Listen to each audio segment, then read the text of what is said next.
What's going on, everybody? It's the Junkyard Dawgcast. I'm Jake Rowe with Dogs 24/7 with you.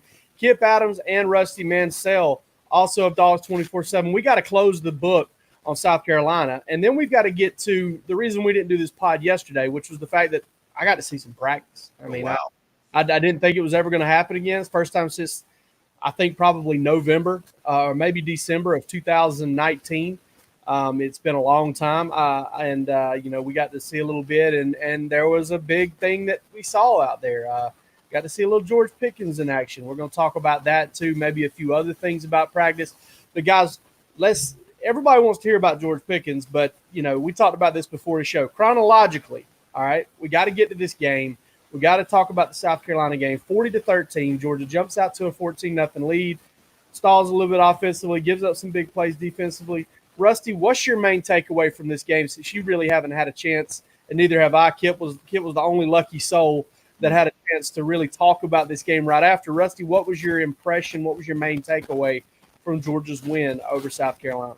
You can look at a lot of different ways. The main thing is Georgia got a W, seemed pretty healthy from what I know, able to get out of that game. And you go on to, as an SEC opponent, night game. Jake, I'll tell you what I took out of that. And I looked at a counterpart, a friend of ours in the business on the sideline, and I said, this place is rocking. Like, that place was almost like Notre Dame without Notre Dame in there. That night game was rocking. And, it's been 2 years now since Georgia's really had to have a night game like that with a crowd. But the main takeaway was the energy. Student section, pregame, I was like, this place is banging tonight. So I think one of the biggest takeaways is you get JT Daniels in there, get some vertical passing game going. He looked different in that than Clemson. And as you go back in hindsight and look, maybe he was really banged up in that Clemson game because he didn't really throw the ball down the field at all. You look at this, he took 3 or 4 shots, hit on a couple of those. The one ball to A.D. Mitchell was damn near perfect. And the ball to Burton, he just beat his guy and he hit him on the money. So you look at all those things. We could talk about the quarterback position the rest of the pod. That's something we're probably not going to do. But I think overall, when you look at it, you had some young guys getting some touches. Brock Bowers continued the momentum he's got, and this kid's special, man. I mean, wow. To do what he's doing in Game 3 at the University of Georgia, he is a major, major weapon. He's a problem. He's already he's already that person that you have to identify where he is formation-wise pre-snap as a defense. We're talking about a true freshman, when he's going into his, 4th game this week. So you look at that, and it's a big deal for Georgia. I think they got to win. They got out there healthy, got some more experience. I think people are really harping on the offensive line right now, and I don't really see that as a concern because you got a lot of young guys. You're trying to find the mix. You're trying to see if Broderick Jones can play left tackle that will allow you to do some things. Losing Tate Ratledge was a big deal. I mean, he was a lockdown guard. Now you're trying to replace him. You're trying to figure out some things. Warren Erickson coming off an injury. He didn't get a lot of reps. So each week, you expect him to get better. So not really too worried yet about offensive line. I know people harping on that on the Junkyard, get a lot of questions about the offensive line play. It takes time with those types of things. So I think overall, really good win. Defense was stout, and you look at everything, and I think that Georgia came away with a big win against SEC, an SEC opponent, SEC East opponent, started the season 1-0 in the SEC. Bottom line, put a bow on it. Big win, momentum. Georgia still has it, and that's about it for that game for me. Rusty, kind of building off what you said, I'm very intrigued. Brock Bowers, 3 games in a row, they found a way to get the ball to him in a screen game. A tight end. I know Todd Monken, maybe we should have paid more attention when Todd Monken said back in the preseason, he said, this is a guy we could probably hand it to if we needed to. They're finding ways to get him the football, and he's the guy they're finding ways to get the football to. They're not throwing screens they're throwing them to James Cook, and that's about it. Maybe Kenny McIntosh and Brock Bowers. So that lets you know what they think about his skill set. He's got 14 catches already this year. He's doing an incredible job. You mentioned A.D. Mitchell. I'm looking at the offensive line. Yeah, I think Georgia's got some issues there at times on the interior. at maybe both guards positions, and Cedric Van Pran's growing into that spot. But also after rewatching the game and kind of going through it and have X's and O's here later on the site today, I really thought that the offensive line did a lot better in pass protection, except for maybe a couple of instances than I saw in real time. So I was encouraged by that. I even point one of those out where they got a little something done there when South Carolina knew that Georgia was going to be throwing the football. But ultimately, my takeaway is big plays, and I think we're looking at going forward. Georgia's going to have to do a better job because teams are banging their head against the wall if they think they're going to run the ball against Georgia in crunch time. Okay, they're just banging their head against the wall. But I do think teams are going to watch that tape and they're going to see, hey, we can go after these guys on the outside in one-on-one opportunities, because Georgia has given up 5 plays of 30 or more yards this season.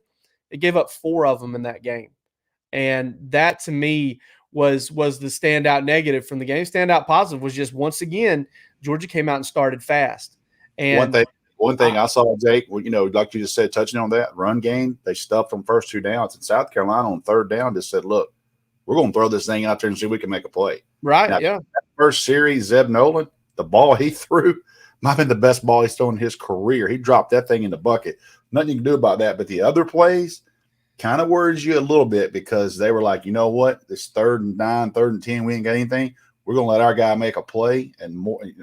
Several times South Carolina made plays there. Yeah, they did. And Georgia busted a couple of coverages that South Carolina wasn't able to capitalize on. And that was also a little bit of kind of you feel fortunate to get out of that. But yeah, that's something, and if you look at the positive side of it, great teams usually start fast. Great teams punch other teams in the mouth right away and kind of get them reeling. Now, credit to South Carolina, because they did hit that 61-yard pass. They did come up with that interception. They made that game 14-6 there early. But, Georgia came out, got the touchdowns on the first couple drives, kind of set the tone. And that game's not a 40-13 game. When you look at kind of how, that Georgia didn't finish all that well, it's not a 40-13 game if Georgia doesn't get off to that fast start like that. And I thought it was really impressive how JT Daniels knocked the rust off so quickly, right away, really, with a 21-yard connection with Brock Bowers and got it going. Kip, you've had a chance to actually talk about this game before. Any thoughts you kind of want to add after maybe having some time to marinate on some of this? Yeah, I mean, obviously everyone kind of looked at the one play where Stetson Bennett came in. Obviously, it's a pretty infamous play now, that one play being an interception thrown there in the first half. Credit to Kirby Smart for or Todd Monken immediately pulling the plug, not being stubborn and saying, you know what? No, let's go back to JT and let this be his game. It's pretty obvious they kind of had a plan going in to rotate him, and immediately when they saw that that plan wasn't maybe the best idea, they scrapped it and went right back to what was working. So I think as far as just seeing still a young coaching staff evolve and learn from the mistakes, to be able to learn from one immediately in the game, that there's credit there. And we talk about the offensive line still being a work in progress. I think that work in progress part is kind of getting overlooked a little bit. There's still some guys going out there. It's a new lineup that hasn't played a lot of football together. And it's still the run game. There was improvement there as far as the blocking. Still only allowed 1 sack. There's some positives you can still take from that and still try to get some competition and try to get Broderick Jones some more experience and see if maybe you can get more competition at right guard. But overall, as a group, you got to also look at the fact that, they're still young, haven't played a lot of football together, and they're going to get more experience, more chemistry as the year goes on. Defensively, I think it's pretty clear, like you said, teams are going to learn that they can't run the ball in Georgia. They're going to try to test them deep. And I like the quote that Kirby Smart gave. I think it was something along the lines of, he tells the DBs, it's either your ball or it's their ball. I just think that quote kind of stood out to me. He said that ball is just as much yours as it is theirs. So it's about, winning those 50-50 battles and being able to play the ball. For every play you have Keely Ringo that makes that outstanding catch, you have some times when maybe they're not going to be positioned to make that play in the ball. So that means you can't get beat deep. And that's about technique. If you're not going to be able to have that recovery speed to be able to make up, where last year Tyson Campbell, if he gets beat Eric Stokes, those guys can still recover and get to the ball quick enough to make a play. If these guys aren't able to do that, then they're going to have to play with better technique, and they're going to have to make sure they don't get beat deep. That's still something they can work on in practice. It's something you can coach and improve on there. Other than that, I think the one question mark is this Georgia's running game? Is just what Georgia can do? Because you kind of look at last year, they're kind of middle of the road. They average, I think it was like 4.6 yards per carry. And this year it's kind of similar. I think they're averaging like 4.9 yards per carry. Is that where Georgia's run game is with these running backs? And that's still something you look at. They've had, I think, one run over 20 yards so far this year. You haven't seen those long runs that you're kind of used to seeing from Georgia's ground game. This might not be that type of ground game. And I think maybe Kirby Smart and this coaching staff kind of know that, because you look and see they're throwing the ball now more than they ever have. Each year, actually, you've seen a little bit less emphasis on the run game, a little bit more emphasis on the passing game. They're trying to get more balanced. And I think that this might just be kind of, one of the effects of that is that you're with so many running backs back there, you're not going to be able to give Zamir White 15, 20 carries a game. He might not even get 15. They're trying to figure out the best role for multiple guys back there. And I just think this might just be a different rushing attack than what we're used to seeing. But fans have wanted to see Georgia air it out. And I think this might be kind of the impact of that, is that the ground game is just not going to be as dynamic. And if that's the case, you're glad you got the weapons that you have. Like you guys said, you're glad you see JT Daniels putting more and more emphasis on the tight ends. When he came in last year, you saw more targets to Darnell Washington, the tight ends. And now, I think Georgia went the last 2 years with their tight ends catching like 21 and 23 passes. And lo and behold, you got Brock Bowers already at 14 by himself. So I think it's pretty clear that when JT's playing quarterback, that is a big part of their offense. And I think that's the way Todd Monken likes it. So I just think it's a different look offense, but I think it's Georgia just looking at their personnel and going, this is what we're going to be able to do best. And that's what fans have wanted all along. Yeah, for sure. And you look at the first 3 quarters of the breakdown of run pass, and Georgia's like 54% pass through 3 quarters. Now, the fourth quarter stats skew that the other direction, because Georgia's had a couple blowouts, and it had like a 5-minute drive against Clemson where it ran the ball exclusively. So, you look at that, and the commitment to the passing game is there. I think the run game absolutely got better against South Carolina. Definitely got more consistent. You had a bust there on 3rd down that resulted in Georgia not picking up a first down when it really needed one late in the second quarter. Georgia was able to kind of overcome that with a great punt, a safety, and then then a field goal drive on a short field. And that was a heck of a sequence there at the end of the half. It kind of pushed that game to a 20-point game rather than it being the closer looking contest, the 15-point game that it was otherwise. You don't see very many 5-point swings, but Georgia got one. I look at the run game like this. That's what to me is the biggest work in progress, because the offensive line's a work in progress, but that's pass protection, that's personnel, that's getting some guys healthy, that's figuring some things out. But I think figuring out who your best running backs are, who's going to take care of the football, who's going to be explosive for you, I think that's big. And I think you look at that, James Cook and Zamir White have shown they can be explosive. Kendall Milton's longest carry of his career was this past week. I think 23 yards, 22 yards. Kenny McIntosh is yet to really get it going as a running back. Unfortunate that Kendall Milton got the fumble there, because that didn't really look like a fumble. But I think the run game is something that Georgia fans, if you've got expectations for this team, and I think that's what you've got to kind of look at it as what you need to expect to get better, because they're going to get things worked out on the offensive line. And I think they're going to untangle some things in the run game. And as they do, it's just going to make the pass game more effective. And they're very, very committed to that.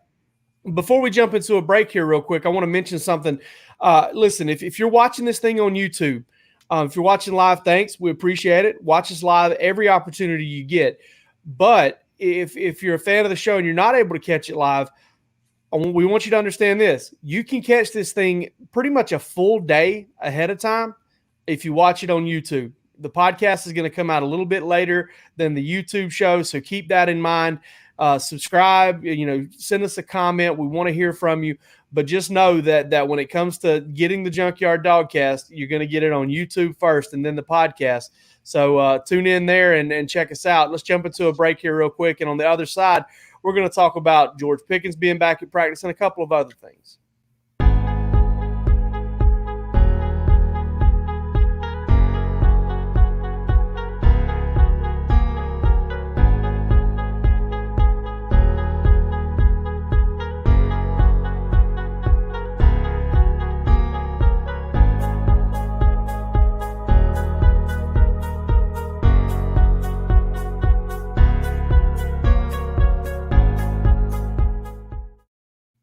Rusty and Kip, George Pickens is back at practice. Okay, he's not practicing in full. He's in a black non-contact jersey. Got a super sleek knee brace on. All right, like this knee brace, this is the Air Jordan of knee braces. Like I saw that thing and I was like, man, NASA made this thing. Okay, it's looks, you can barely tell it's on. It's just really odd looking. And this is somebody that's had a couple of them. Running routes, I didn't look like he was 100% to me, like in terms of going 100% speed, 90% or so, but looked really smooth, looked really bouncy. Rusty, what do you make of it, man? First of all, shout out Derek, Victor, Alex, Jimmy. Some of you guys, we see your comments. Thank you for being here. Alex wants us to do a call-in show. I don't know if we can do that yet. I don't know if we got enough months in us to do the call-in. So maybe that's something down the line. But, members of the Dogs 247 saw our dog treat, something that me and Kip do on Mondays. And that was something I mentioned yesterday that was brought to my attention. Don't want to give that source up, NFL Scout. Don't want to give that source up. Last week told me, hey, man, I saw George Pickens running routes. I'm not sure what you guys are hearing, but he looked pretty fluid running routes. So we know this. That's the second time that he's running routes in indie drills, which means he's doing individual drills with the other wide receivers. And here's what I know. So I took that information and I said, is this guy doing cuts? And he said, yes, he was running cuts. So little old me, I talked to a medical person that I know that deals with this. And I said, look, if this guy's doing cuts on an ACL, what kind of time frame are we talking here? And it's different with every person. But the general basic knowledge I got out of that was, he said that could mean he's maybe 4 or 5 weeks out from really turning this thing loose. So you look at the time frame, that's about 7.5 months, which is on the early side. It certainly has been done before. Right. But, George Pickens is an elite athlete. It's how your body reacts and how you heal. But certainly what you see there, Jake, yesterday, what I heard last week, what we gave the Dogs 247 members yesterday, certainly stirred up the board. And when Jake was able to go to practice and see it himself, that's promising. And I've been pretty clear with two things about George Pickens. My thought the whole time was I kind of felt like he wasn't going to play again at the University of Georgia. My other thought was if Georgia beats Clemson and they have all this momentum and they have everything rocking and rolling and they got a lot to play for, that certainly would for me and kind of how I feel entice George Pickens, because I know that guy's a competitor. That guy loves football. So if Georgia's got big games, they're getting big mentions, they're in this thing deep, as we get into this November stretch of all these games, I made that clear. I thought that was Georgia's best chance to get him back. And it looks like right now that George Pickens is on a path to play at Georgia based off what we know right now. Let's be careful with that. But we do, you did see him. Jake, I want to ask you this question. Mm-hmm. I'm with you. I didn't know that Georgia you were ever going to see him practice again in Athens. I just didn't know if that was going to happen for a while. But I'll tell you, getting out there, first of all, let me know what it was like to get out there after so long. And number two, what else did you see? What stood out to you like, wait a minute, this guy looks better in person? Or what surprised you maybe yesterday getting to see practice? Well, I'll say this, as far as what it was like, I felt like we should have had some walk-in music or something. I mean, I don't know. I felt like I was I was going somewhere that I really hadn't ever been. Well, heck, they even put us on a different side of the indoor facility than we've ever watched practice before, so that was different. It was, I don't know, man. It was almost like the first time, and it was. I know folks are going to think that's a little bit crazy, and you're definitely overplaying a little bit. It was funny how some of the other guys on the beat, Seth Emerson, Mark Wise, were like, man, I'm out of practice. I'm rusty. I didn't even check on this. I didn't even check on that. You kind of develop a little bit of a system, but it was cool to be back out there. Rusty, I saw, I kind of sound like Foghorn Leghorn there for a little bit. I guess I saw, watched the linebackers pretty heavily there for a little bit. I was interested to see Latavius Brini and Javon Bullard and Trayvon Walker and Tramel Walthour working with the outside linebackers. Those guys, two of those guys play defensive end. Two of them play star/nickel.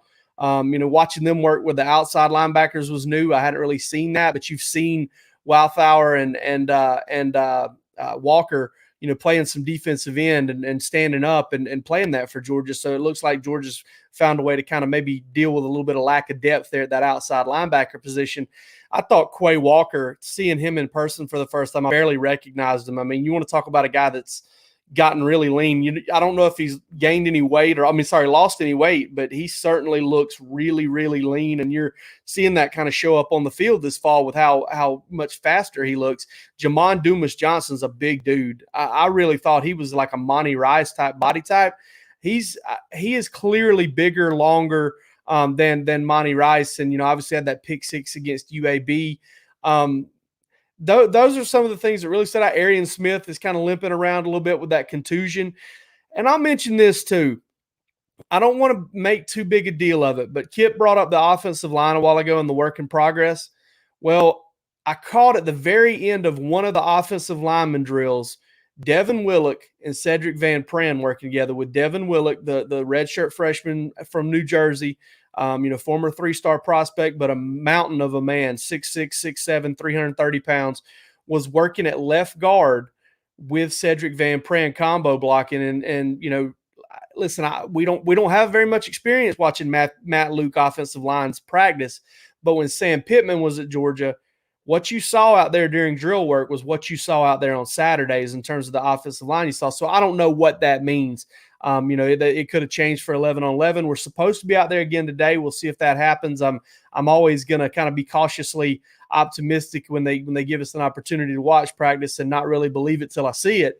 But we'll see what we see out there today. But those are some things that I definitely saw. But obviously the number one was George Pickens. And, Rusty, you said that the guy, that your source told you that he looked smooth. And that was the number one thing that stood out to me about him is he looked good. Like, I'm not saying he's like, oh, he's ready, but he just didn't look like a guy that was, you're not out there getting hit. I understand that, but he didn't look like a guy that was unsure about it. He was very, very bouncy, light on his feet, ran a couple of, routes that had, multiple cuts in them. I'm really interested to see how this thing plays out. And, if Georgia, I believe if Georgia's undefeated, one loss whenever he gets a chance to come back, I think he'll come back. And I think he needs to come back. And Kip, that's something you and I have talked about a pretty good bit too. I think he needs to come back. The guy, you look back to last year, he missed 2 games. He's played in like 3 out of the last 8 games that he's had an opportunity to play in. Not necessarily, 3 of Georgia's last 8 games, not the games he's had an opportunity to play in because he's been hurt for a couple of them, 3 this year and 2 last year. But Kip, you and I have talked about this. He kind of needs to come back, right?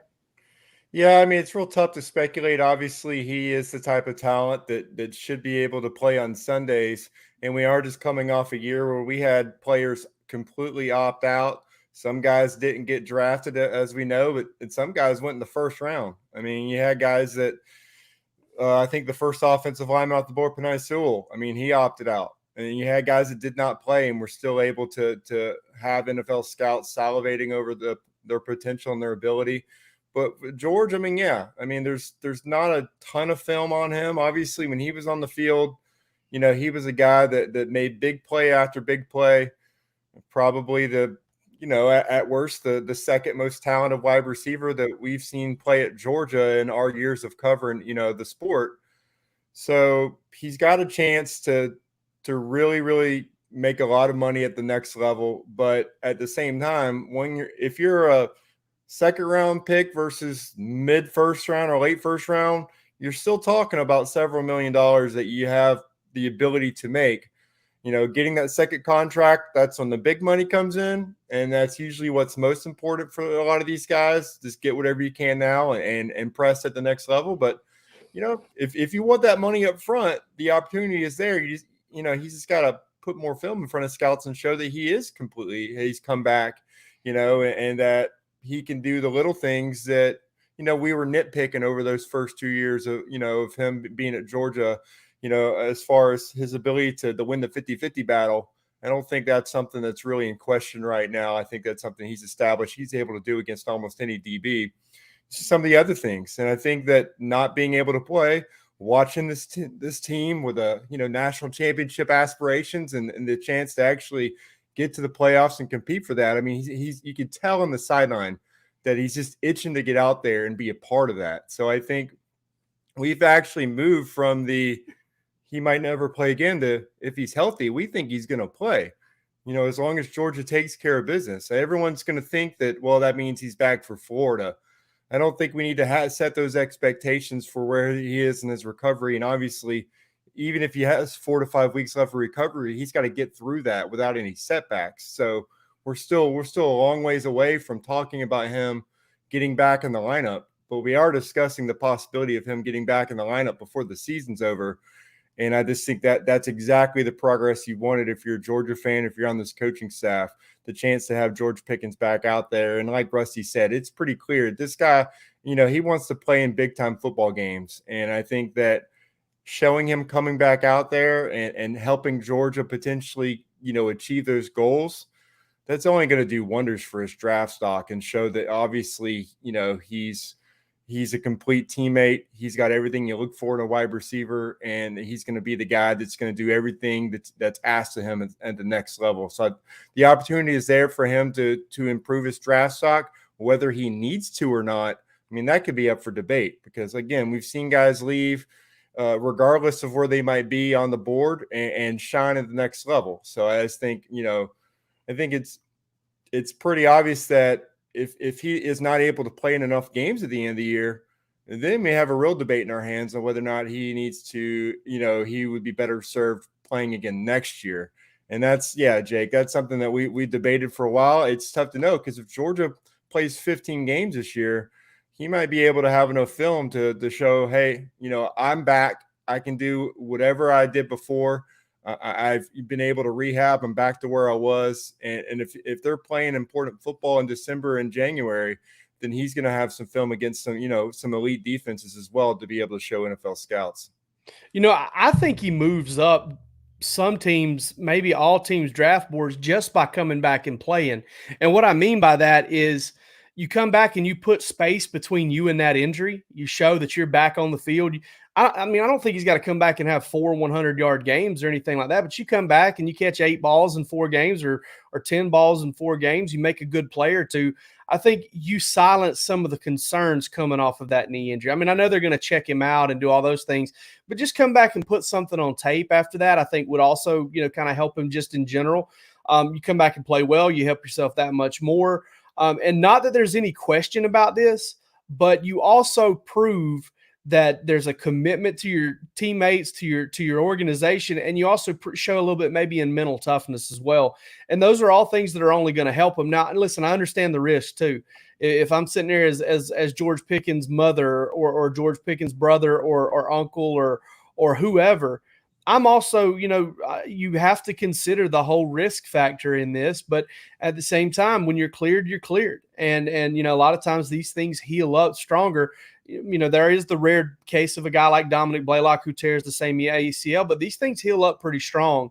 And, I'm just interested to see, if he does come back, what it does for him, because, I know a lot of people see him as a first round talent, second round talent. We've all got our opinions. I'm kind of concerned about, all right, listen, is he going to go in there and blow anybody away with a 40? Is he going to go in there and blow up a combine? Is he going to be the kind of receiver, the modern day wide receiver that's kind of eating the game up right now, those run after catch guys? I don't necessarily view him that way. I still think he could be a high pick, but I don't know that I see first round. Either way, coming back and dominating or not. But ultimately, I just think that just by getting back on the field, he helps Georgia, he helps himself, and I think that's big. And speaking of getting back on the field, Rusty, I want to ask you one quick thing before we let you go. Yeah. Darnell Washington, Tyke Smith, Kirby says he's not ruling them out this week. What do you think? You think they play this week? I would be surprised probably at this point. Again, you really want to make sure there's zero hesitation with something like that. And when you have I hope they're playing this week, probably tells me I would at least wait one more week. What's it going to hurt to give them a few more days of rest? You got a pretty tough stretch coming up, and you want those guys. You need those guys. You need that depth. We've talked about it from day one. Two very experienced guys, two guys that were probably penciled in starting. If not, Tyke's going to play even if Brenny started. So, I would think right now probably no on those two guys, but I would not definitely rule out Arkansas at all to have those two guys back in action for Georgia. Yeah, that's what I'm the same way. I would lean more towards Arkansas. I didn't really get the impression from Kirby that he's expecting them to be back for the Vanderbilt game. All right, guys, we'll be back with you tomorrow, do a mailbag, talk some recruiting. But for this episode of the Junkyard Dawgcast, I'm Jake Rowe with Dogs 24/7. They're Kip Adams and Rusty Mansell from the same place. Y'all take it easy.